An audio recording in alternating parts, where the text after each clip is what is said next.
জুলাই আগস্টের গণহত্যার অন্যতম মাস্টারমাইন্ড ধরা হয় আওয়ামী লীগের সাধারণ সম্পাদক ও সাবেক সেতুমন্ত্রী ওবায়দুল কাদেরকে।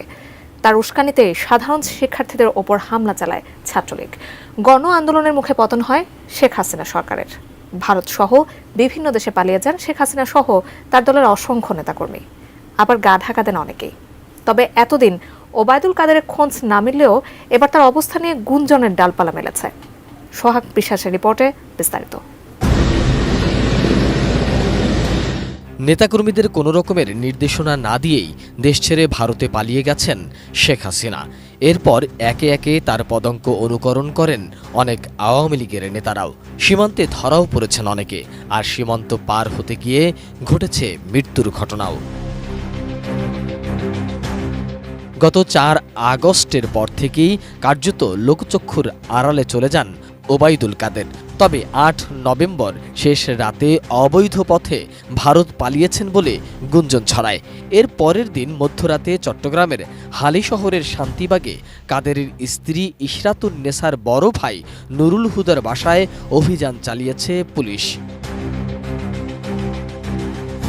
ভারতে পালিয়ে যাওয়া কয়েকজন নেতা জানিয়েছেন, ওবায়দুল কাদের ভারতের কলকাতায় পৌঁছেছেন তারা শুনেছেন, তবে তাদের সঙ্গে সাক্ষাৎ হয়নি, টেলিফোনেও কোনো যোগাযোগ হয়নি।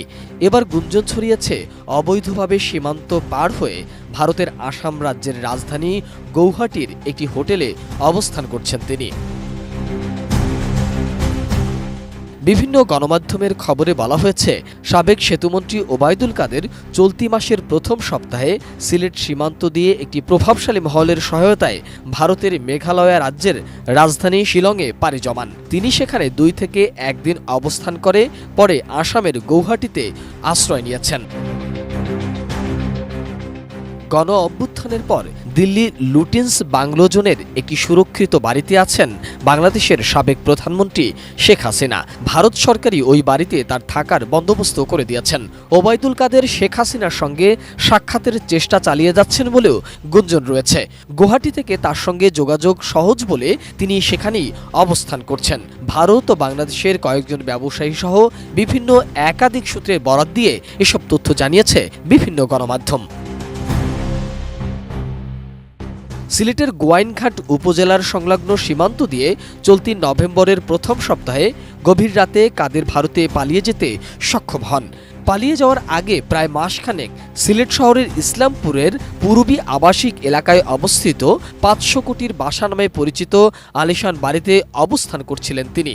এখান থেকে প্রভাবশালী মহলের সঙ্গে যোগাযোগ করেন। পরে অবৈধভাবে সিলেট সীমান্ত দিয়ে ভারতে পালিয়ে যাওয়ার পরিকল্পনা করেন এবং সবশেষ তিনি ভারতে পালিয়ে যেতে সক্ষম হয়েছেন। মোহাম্মদ সোহাগ বিশ্বাস।